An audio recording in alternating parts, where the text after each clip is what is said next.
Welcome to another episode of Excuse Me, Doctor. Thank you for joining me, my Be Health Empowered family. My name is Dr. Melissa Clarke. Of course, call me Dr. Mel. I am really happy to be back here with you this week and every week because we do what we do here at Excuse Me, Doctor, which is bring you the information that you need to make wise health decisions, not just for yourself, but also for your family and for your community. And of course, we're streaming on YouTube. We're on Facebook. If you're new to the audience or if you haven't done it yet, please hit that subscribe button on YouTube and hit that like button on Facebook. Really appreciate you for that. And like I said, we are here to make sure that you have the information you need. So that might mean that you have some questions. So we want to make sure that you put those questions in the chat because we do it on a first come, first type basis. So please go ahead and join the conversation. Put your comments in, put your questions in. We want to hear from you. And, you know, as always, I can't do this without my fabulous co-producer, co-host, Mr. Wayne Bruce, who is bringing I gotta get this straight. It look like I'm in a tight box. Look like I gained about 800 pounds of the tight box. What is going on with this picture? There we go. There we go. That looks Dr. Mel. I feel better now, Dr. Mel. I'm really happy to hear that. And you can bring us what's on everybody's mind, be their voice in the studio. But most importantly, we have, and I am so excited because we have Miss Bria Good. Ho. What are you doing? What? You reading my lines? No, I'm not. I'm excited that Bria is here. No, you reading my lines. We have a whole thing, a whole build-up. You go ahead. We have a whole build-up. So thank you, Dr. Mel. As our co-host for tonight. As a producer, I have to do this. So go ahead. So everybody knows we started out as singular with Dr. Mel when we first started the show. And I was behind an iPad. Can you believe that? I was behind an iPad. iPad. The show started on an iPad. And then we got kind of fancy and I built out some stuff. And then we became a trio with Lila in LA. Now Lila's going to do her thing. She is caught up in the entertainment industry and doing incredibly. And she has a lot of responsibilities, so she's not. But she sends all her fans out there her love. Man, Lila love the fans. You know how Wu-Tang love the kids. Lila Trick Daddy love the kid. Lila loves the fans, so we send her love. But we're starting something new, and we're going to have guest host on. Yes, it's incredible. We start tonight. We start tonight with an incredible person, just an incredible human being first. And her name is Bria Good. She's a master's of public health and a health professional and reproductive justice advocate. So I'm excited. Can we bring her on, Dr. Mel? Please do. And she's also a doula and a childbirth educator. So she's so much. I want everybody to meet her. All right, here we go. There she is. Our guest host. Hold on, I gotta unmute her because there we go. You want to be a co-host? I can't be muted as a co-host. You cannot be muted as a guest host. You cannot. Oh man. Thank you so much for inviting me on this show. I am super excited to be here, and y'all's enthusiasm got me pumped for the show. So I'm ready for today's topics today. Fantastic. So everybody send Bria some love in the comments. She's excited about being here. Tell us a little bit about what you do, Bria.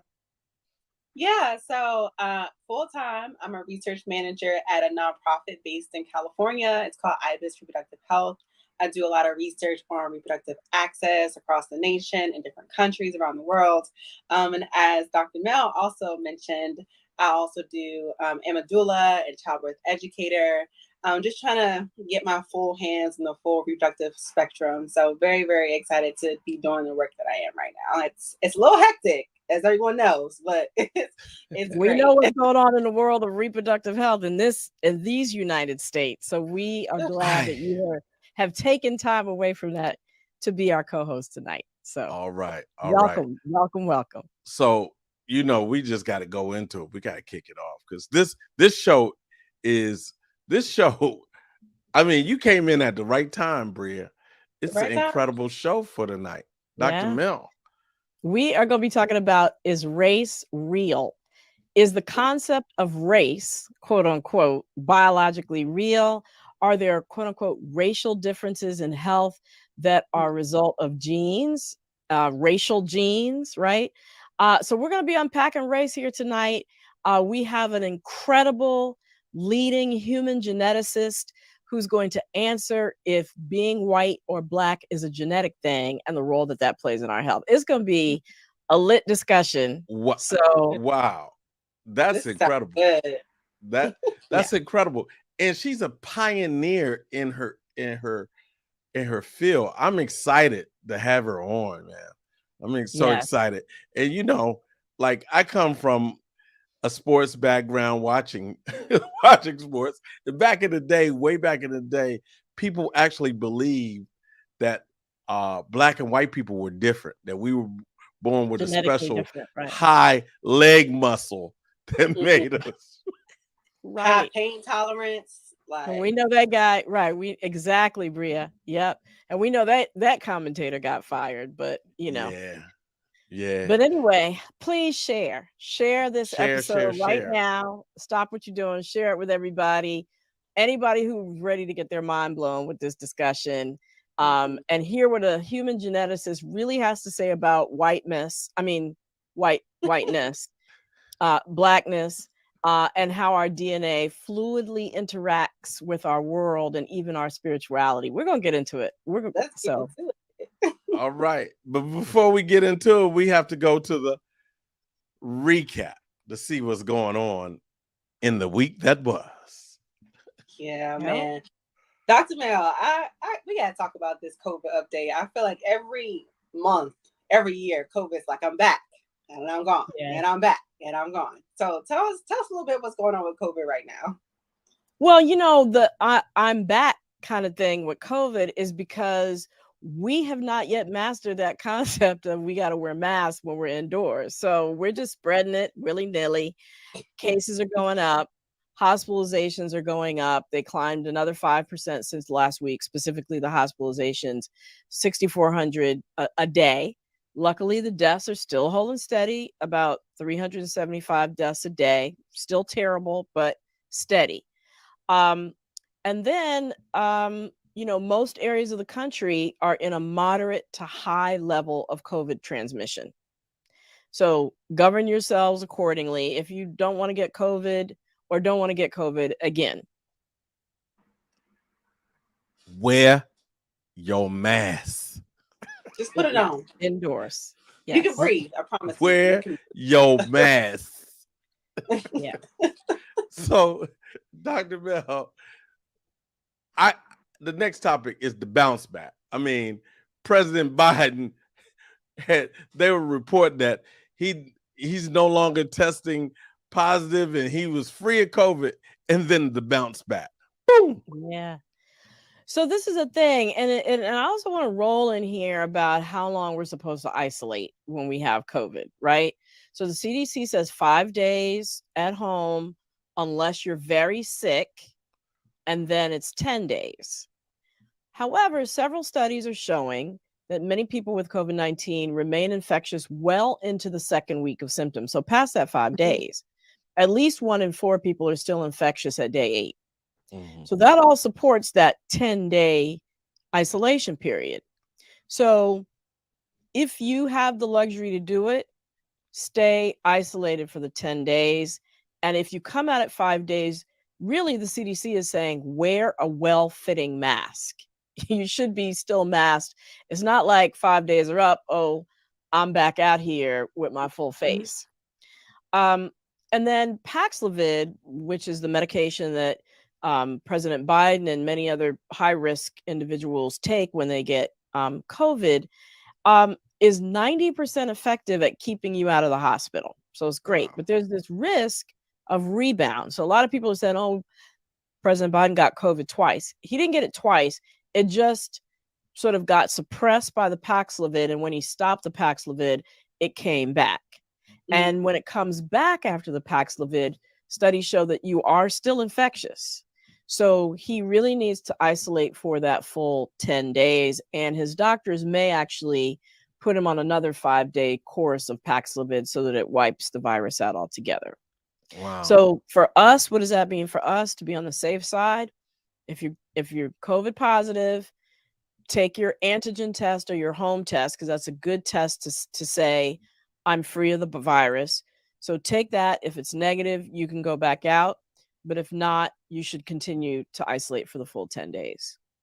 So that number 2 should have not been the bounce back. It should have been the rebound.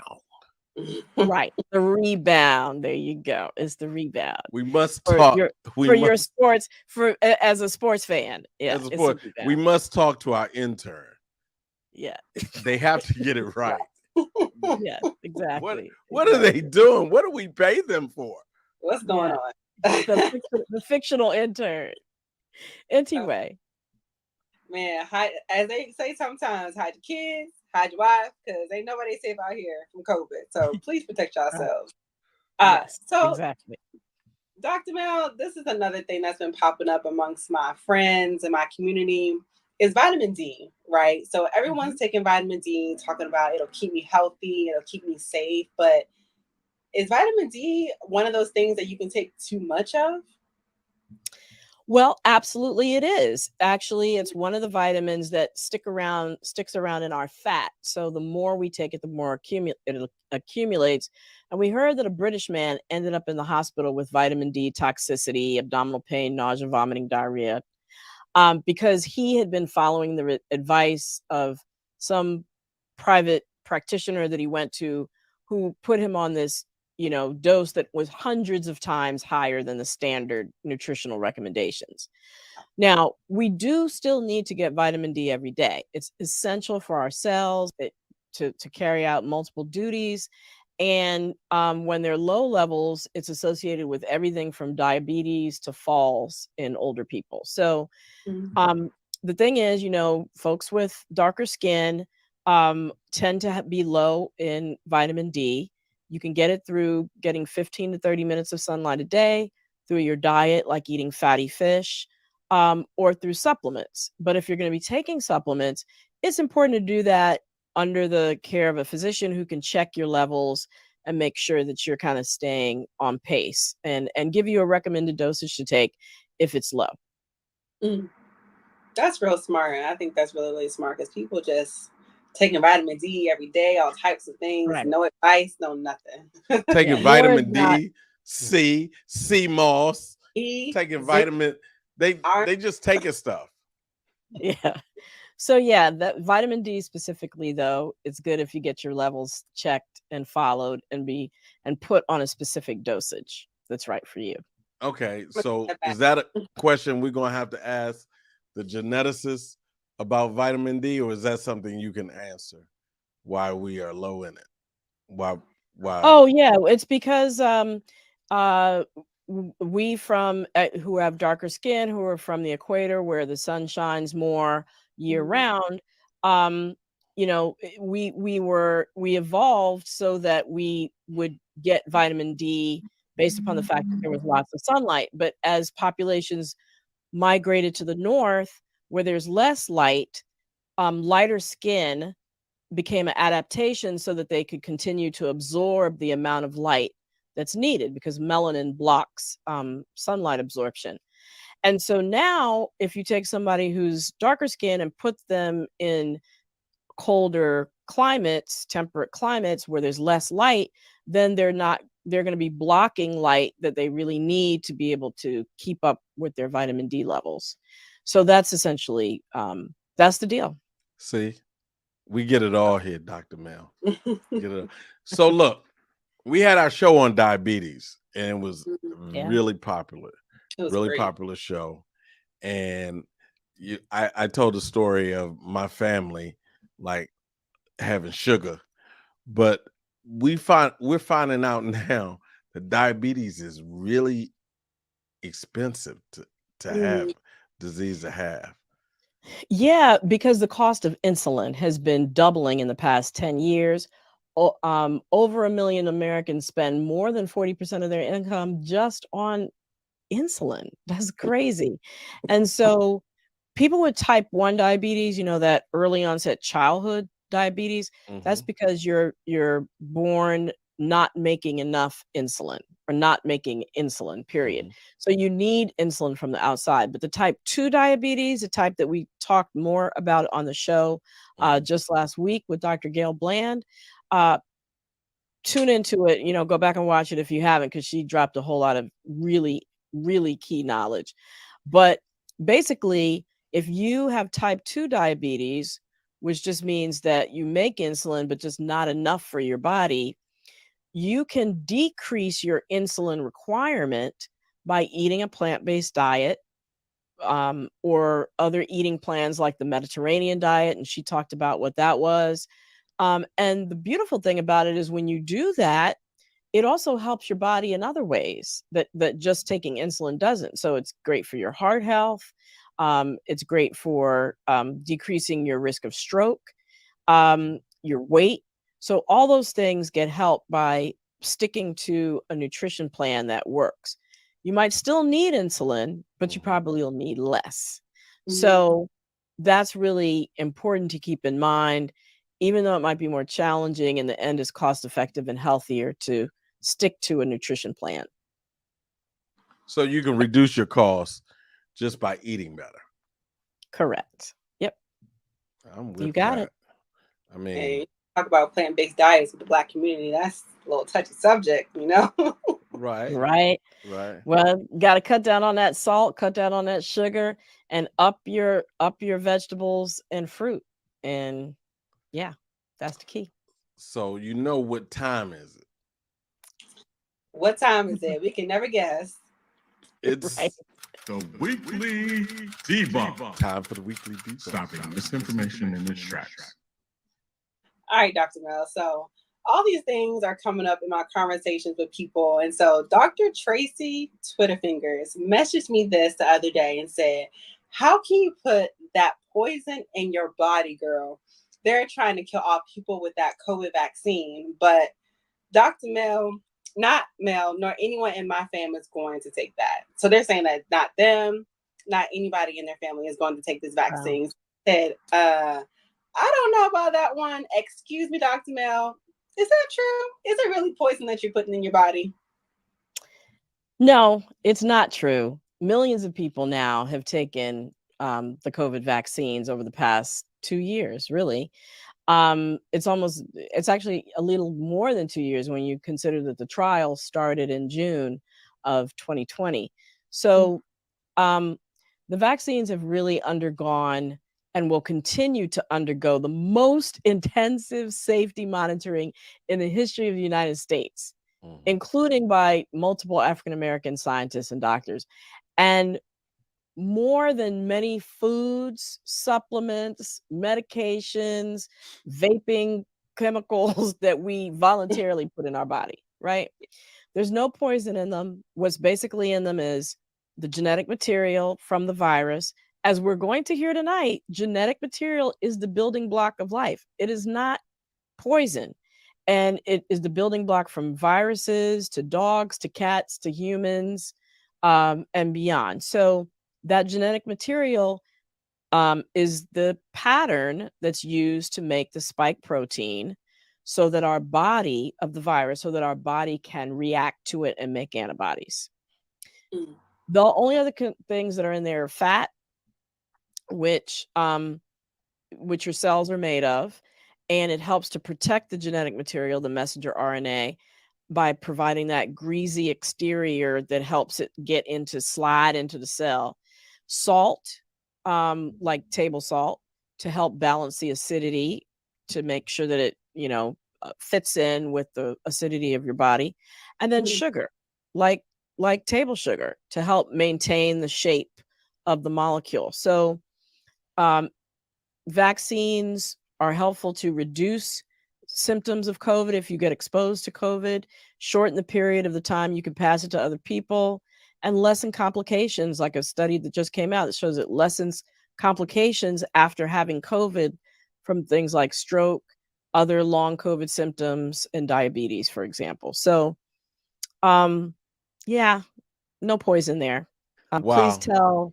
tell Tracy Twitter Fingers, you know, she doesn't need to be concerned about that. She could talk to her doctor about going ahead and getting boosted if she's gotten one vaccine, but it sounds like she hasn't gotten any. So just going ahead and starting to get that. So I Bria, I did pull up at the light and saw Tracy Twitter Fingers in her car eating flaming hot Cheetos. So Look, Tracy got a lot of issues. This is one of many. It's a conversation we've been having for 2 years at this point in time. So, like she said, neither her nor her family are going to take this. So, hopefully, your information is going to be helpful for her to go get this vaccine and get boosted. I hope so. I hope so. So, thank you, Bria and Wayne. We have done this debunk. We are going to move on, and we're going to see you back in a little bit because we're about to move into our show for this evening, which is race real and does it affect your health? Is it accurate to say that because of biology, Black people get diseases like cancer and don't get others like osteoporosis? Are the racial differences in health, are they inevitable because of the genes for race that determine whether we're Black or white? So we're going to break that down on this show today. Is being Black or white a genetic thing or not? And how does that all relate to our health? So to join us, I am just so excited because Dr. Georgia Dunston, who's joining us, is one of my mentors.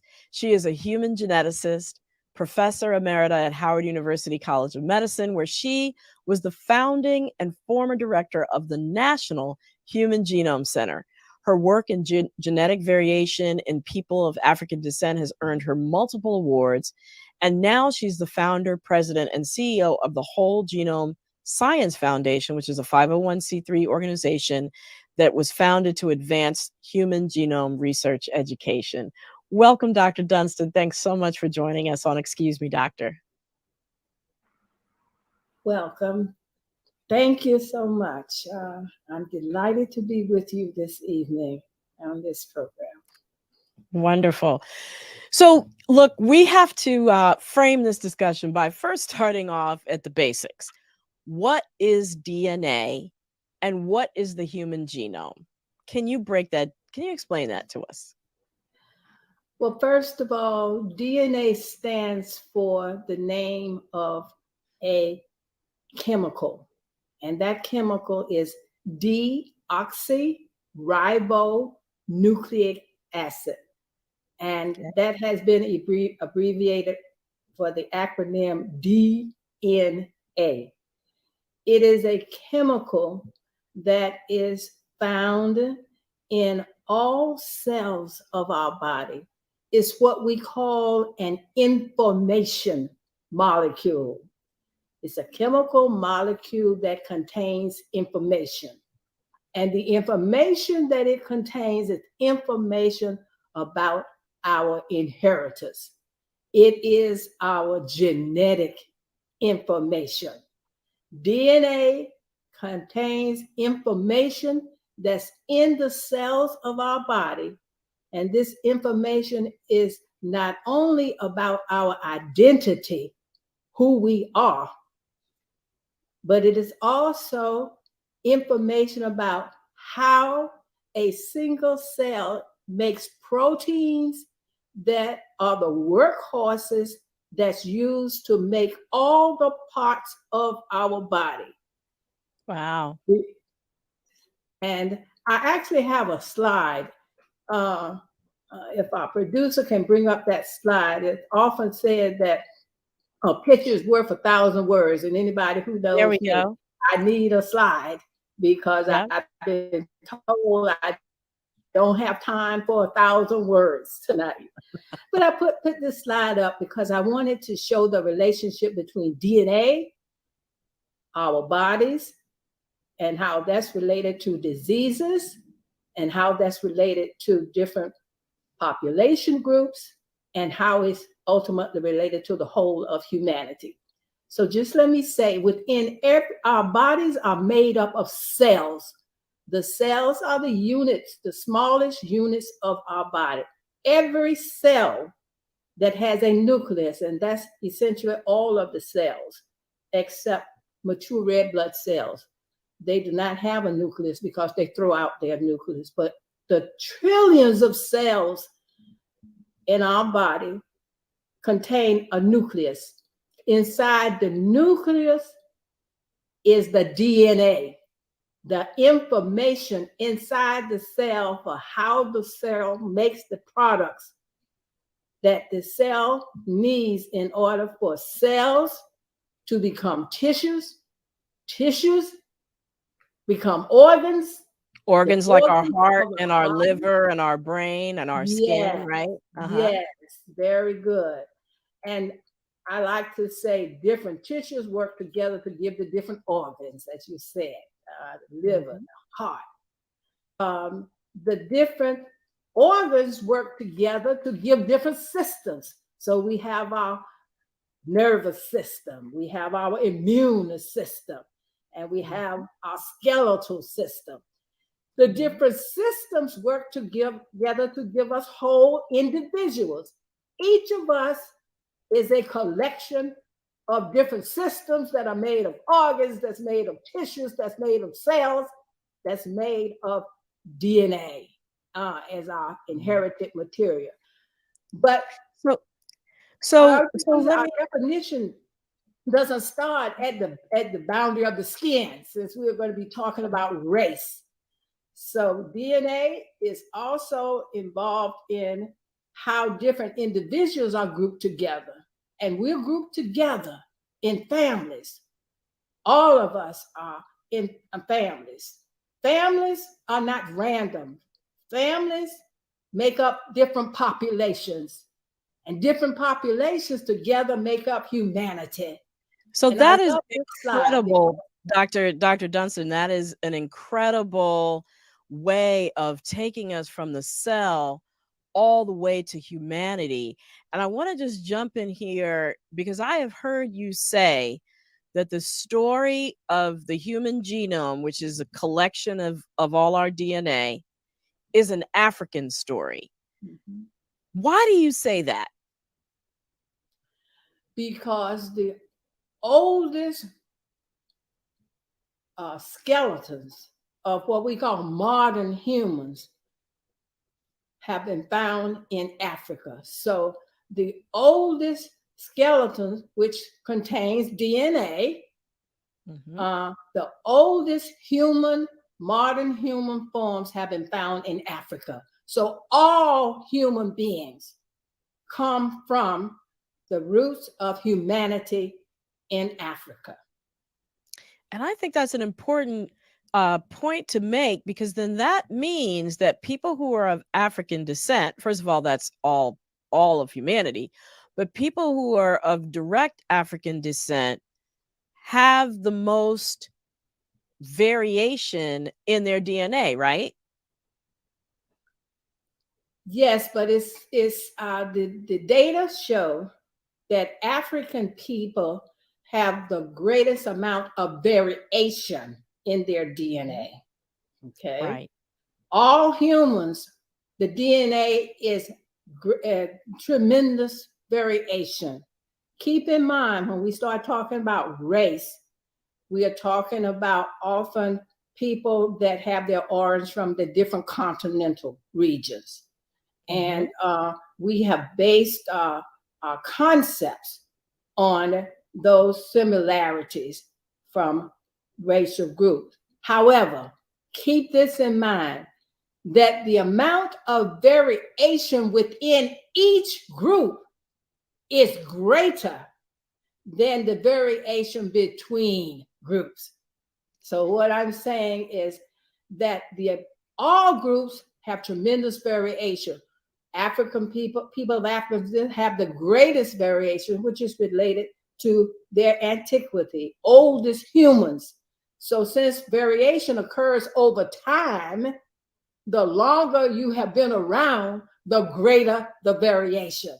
So since humanity has its roots in Africa, the genome or the DNA patterns that we see in people of African descent are greatest variation, which is a reflection of African people have been on Earth the longest time. Which I want to put a pin in both of those things. First of all, the fact that people from Africa have the greatest amount of variation. Hearing you? Oh, can you hear me now? No, it's not. Okay. It's muted. Can you give me a little more volume? Yeah. Can you hear me? Can you speak up? Okay. Yes. Can you hear me now? Because I'm speaking now. I'm not sure why you can't hear me. We might need our producer to fix this because I'm speaking and then my mic is on.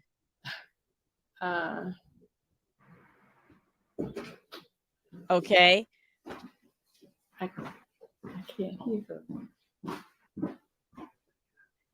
So while we're getting that straight, I will. Okay, you can hear me now? Yes. Okay, yes. Great. Well, I was just going to make this point, which is that because African people have the most amount of genetic diversity, when we get left out of research studies about, DNA, they're leaving out a tremendous resource because people from Africa have the most amount of genetic variation. And then there was another thing that you said, which I don't know if everybody caught it, so we need to go back to that, which is the amount of variation within what we call racial groups. So Africans, Asians, Europeans is less than the amount of variation between groups. Is that, or sorry, is more than the amount of variation between groups. So somebody from West Africa and somebody from East Africa, even though they're both quote unquote Black, may have more differences in their DNA than somebody from East Africa who's quote unquote Black and somebody who's from China who's quote unquote Asian, or somebody who is from France who's quote unquote European. Is that what you're saying? Yes, but there's an important point to add. Make sure we add to that. Mm-hmm. You're correct. The amount of variation between Africans from different parts of Africa is tremendously great. But the key point I was trying to make is when we start relating race to racial groups and relating that to biology, the amount of variation within every group, the amount of variation in Caucasians, for example, is greater than the amount of variation between Blacks and Caucasian. Right. The amount of variation within each group, and we gave the example of Africans, for example, but it is true that the amount of variation within each group is greater within the group than it is across groups. So we are more alike than we are different from the DNA perspective. Does that make sense? Yes. So for example, Nelson Mandela and President Biden might have more DNA similarly between them than President Biden and George Bush. Because they're two Europeans, quote unquote Europeans, or white people, right? Mm-hmm. Yes. They actually may be more genetically different than President Biden is to an African person like Nelson Mandela? Yes. Yes, the difference within the group is greater than differences across racial groups. Indeed. Right. But oftentimes that point is missed when you come within any racial group. And that's why I said the racial group: Caucasian, American Indians, Black folk, any what we call racial group, the amount of variation within the group is much greater than the amount of variation across groups. Then, just like you said again, 2 Black people in America, 2 African Americans can be more different, although they are both in the racial group Black America, then each of them may be to a Caucasian. Right. So they may be 2 Blacks can be more different than that Black is to a Caucasian. That's right. And that's because DNA does so much more than just determine whether our hair is straight or curly, or whether our skin, how much melanin we have in our skin. That's just the tip of the iceberg, right? In terms of what DNA actually codes for, the information that you said that's in it, right? What are some of the other things that DNA does where there's all this variation involved? That is a great question, and for the audience to recognize that what this Human Genome Project showed us is that the amount of DNA that we contain, and let me say these molecules, more than 3 billion of the building blocks of DNA in our total inherited information. When we sequenced the genome, one of the first startling numbers, data that came up was that the amount of our DNA that's needed to make all the proteins that are responsible for differences we see in racial groups, surface differences, skin color, anatomical features, hair color, eye color, all of the information for any difference that we have between groups that we see on the surface is less than 1/10 of 1% of our total genetic information. That's less crazy. than 1/10 of 1% of our total genetic information can account for all of the differences that we see, especially on the surface that we use to group ourselves into racial groups. If you consider all of the information that's needed to make all of the parts inside the body, the heart, all the organs, the tissues we're talking about, that's less than 2% of our total inheritance. That brings up the fact that most of our DNA contains information about that we are still determining what that information is about. After all, everything we make, every part of the body we make has to be controlled.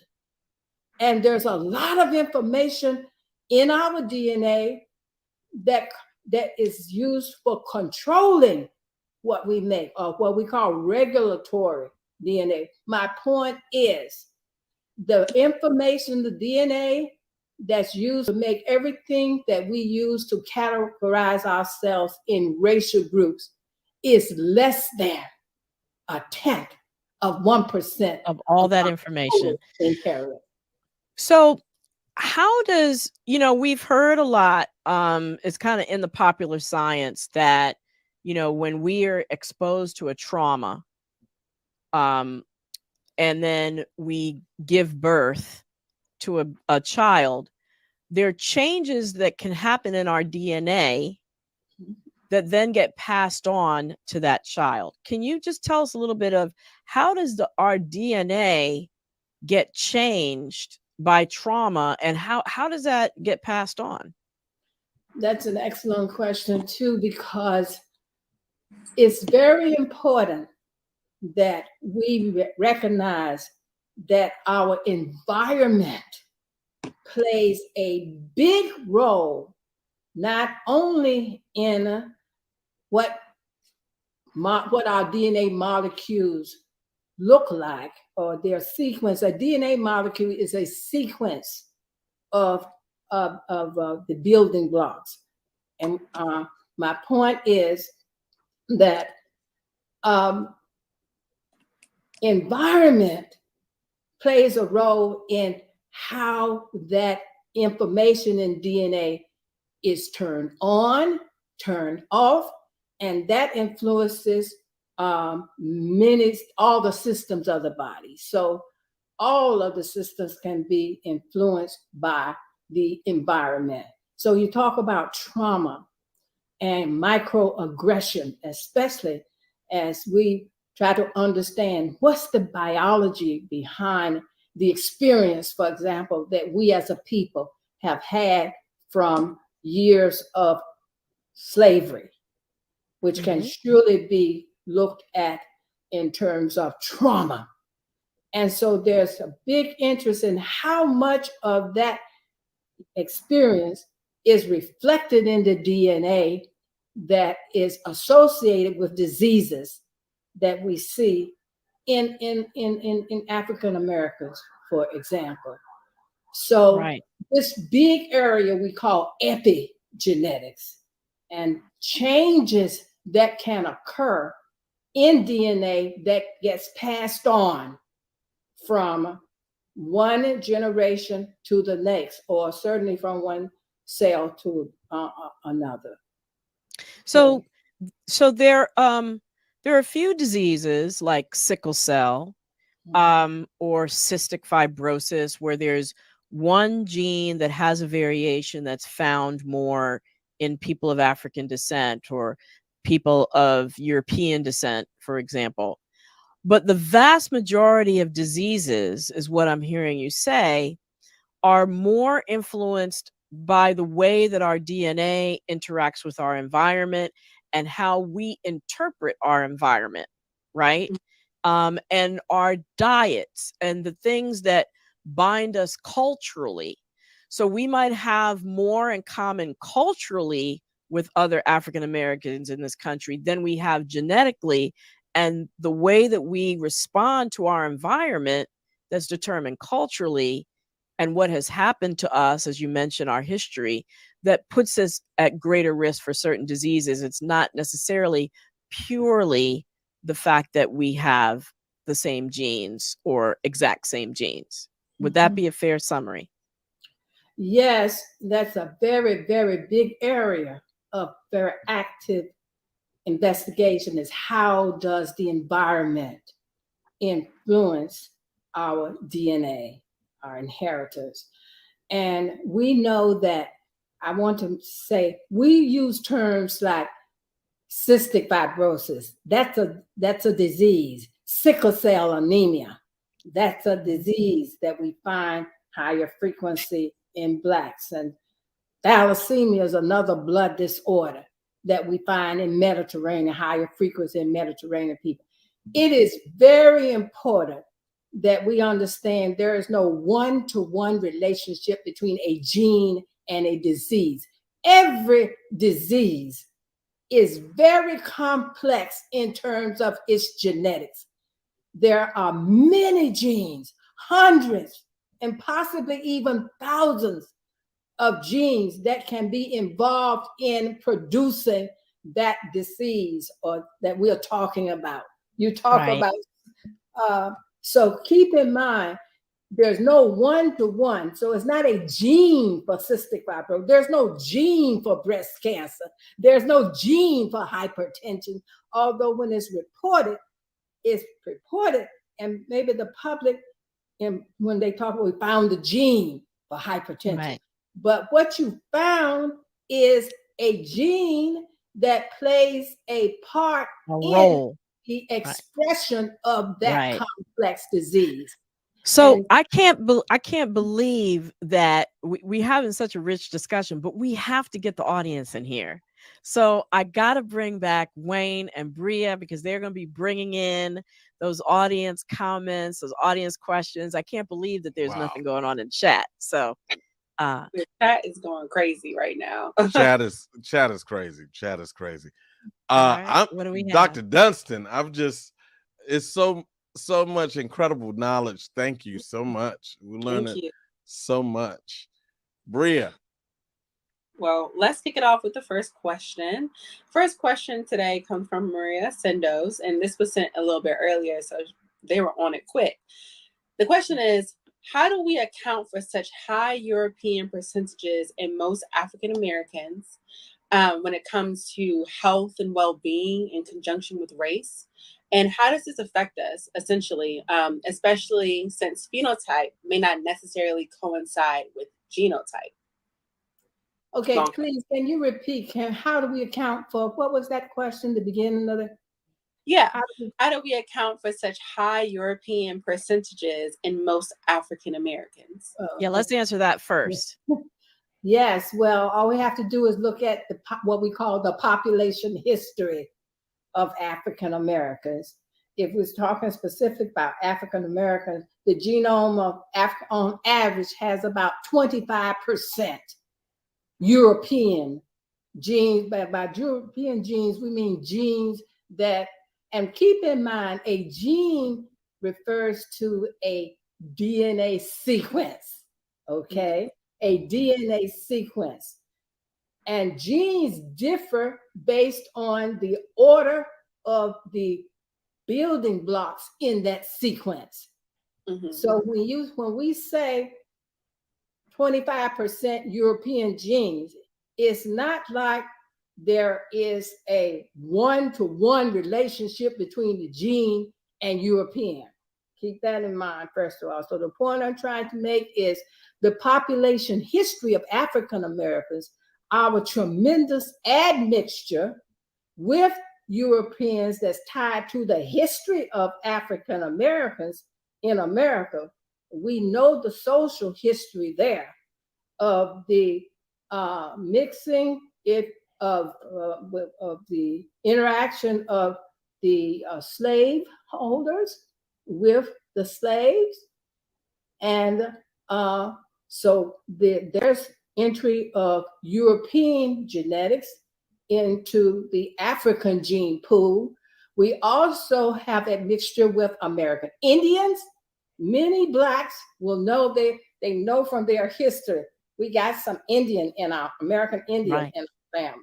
And if So- I could just jump in, I mentioned that Dr. Dunston was the founding director of the National Human Genome Center. Any of you who all are familiar with African Ancestry, the company, actually had its origins in the National Human Genome Center. So those statistics that she's quoting, about 25 or 35% African Americans have European backgrounds, that came out of a lot of the genetic testing that company and other research projects have done.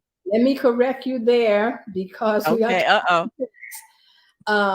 the African ancestry genetic testing, ancestry testing became very big with the Genome Project. But that particular testing was not done in the National Human Genome Center, but Right. our molecular geneticist in the Genome Center, Dr. Rick Kittles, Right. actually formed this company, AfricanAncestry.com, in Yes. which, because his research involved genetic tests in different African groups. And so his research allowed him to be able to set that up as an independent business. So I just want to make sure that. But it grew out of the National Human Genome Center work that he started there. Well, not his company. Company. I understand. Yeah, the work. Genetic variation in Africa, that was the business of the Genome Center. Exactly. So you are correct there. So the Genome Center came in to bring Africans into the mainstream of human genome work. And which is really, actually, really important. Africa America Project was the first national project on the genome, with the Genome Project, between Africa and America. And yes, the investigator who was head of epidemiology, Dr. Charles Rotimi, was very instrumental in bringing African people into this study because he had research collaboration. So thank you.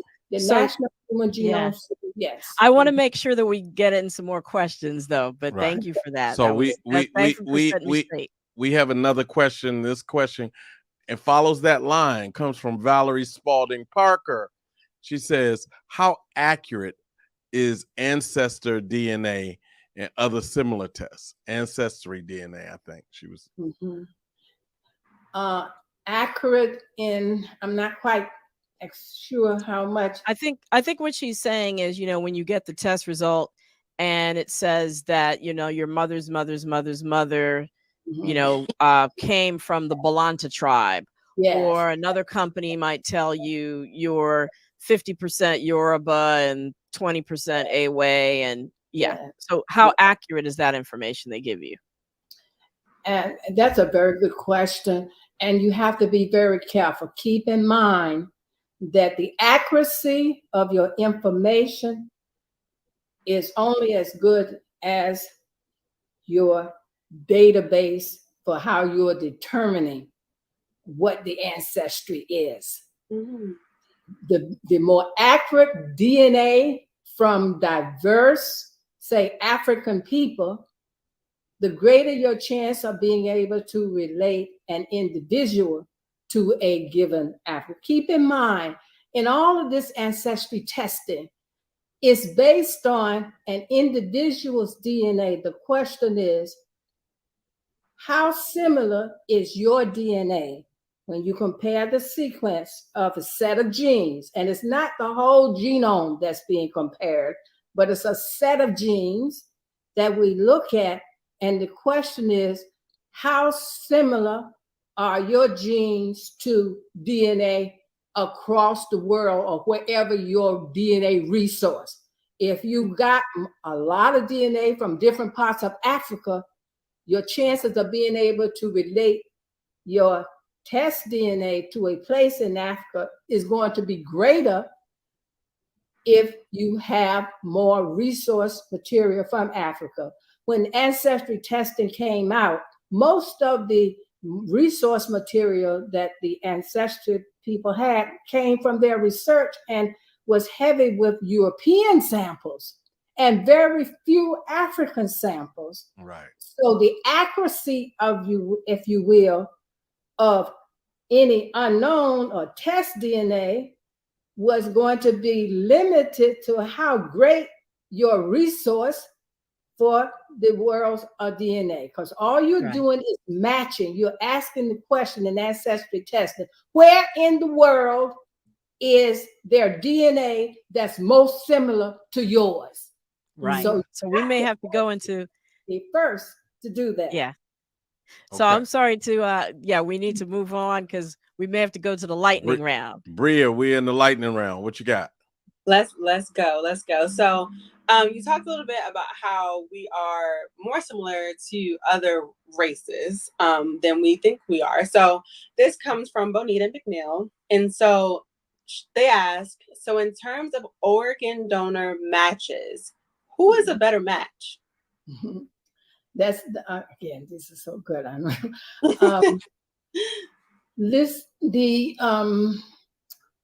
As I said, of our total DNA, when I say less than 1/10 of 1% is matched based on is determined surface characteristics, which we use for identifying groups.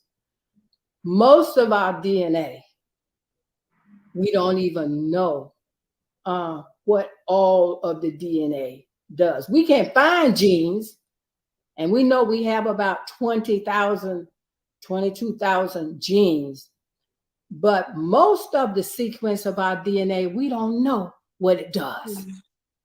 So I like to say that most of our inheritance is about what we can't see, what we can't measure. And remember, science deals only with what we can measure, what we can see. Right.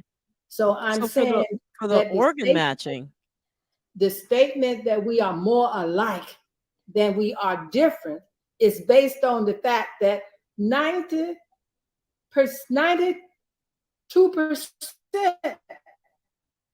of the DNA from any two people anywhere in the world is the same.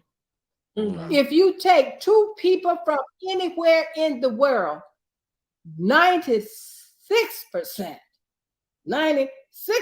of their DNA is going to be exactly the same. so for And we purposes of don't organ know all matching, the things. so I just want to jump in, Dr. Dunston. For purposes of organ matching, then it doesn't necessarily mean that a Black person has to give another Black person a kidney. A Black person, African American, could get a kidney from any racial group. Is that correct? The fact is, but keep in mind that our DNA similarities, the sequences are more, the likelihood of you having a particular gene sequence is greater with your ethnic group, your racial group, if you will. In other words, there are certain genes that are involved in whether an organ will match or not. Okay. I studied this set of genes. We call them our tissue antigen genes. Okay. So when we want to match a donor and a recipient for an organ, we look at what's the DNA sequence in the donor and what's the DNA sequence of the recipient.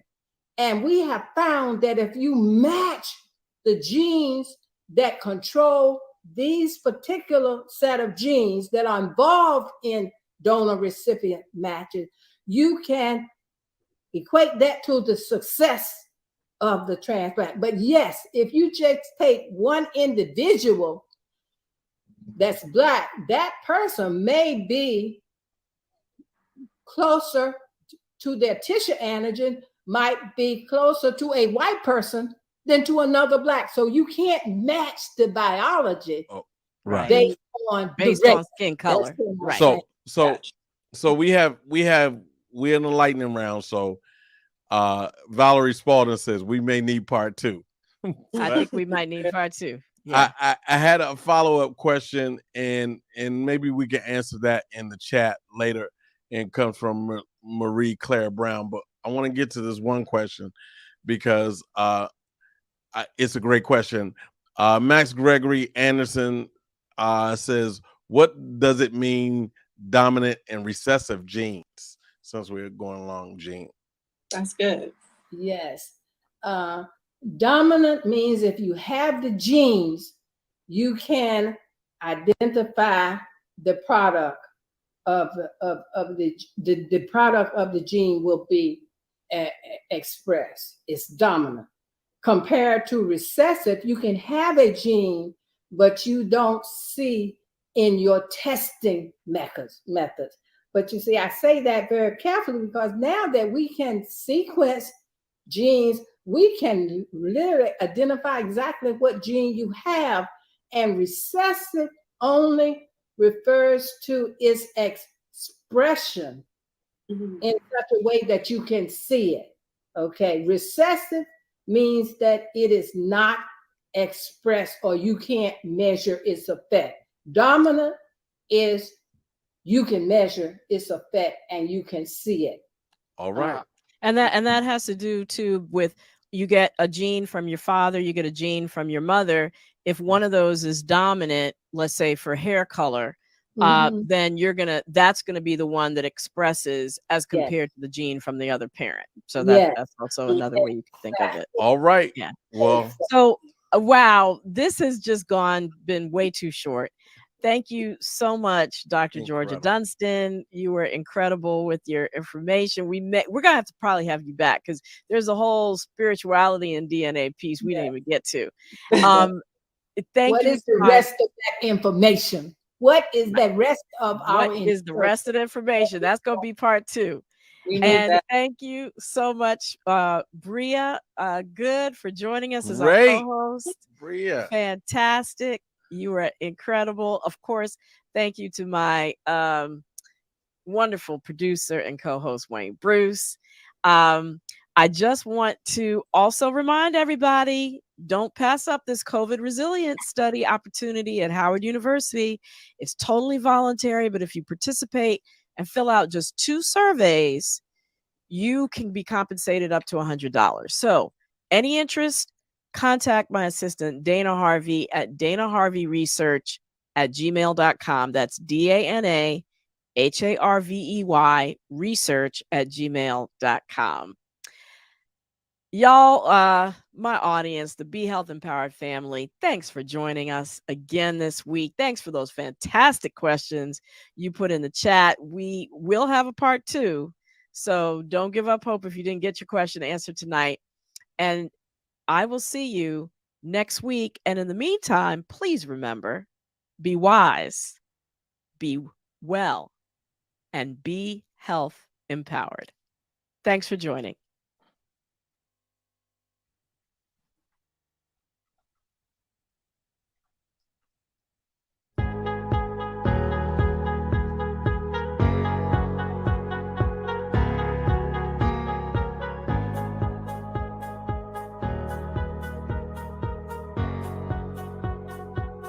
So I guess I should thank the Robinsons. They invited me. They still don't know. I hooked up with Dave 3 days ago. He'll start coughing tomorrow. And I bet in 10 days he'll be on a ventilator. Now his wife, she's not vaccinated because she thinks it'll prevent her from being pregnant. But what they don't know is that I can decrease sperm count. Sorry, Dave.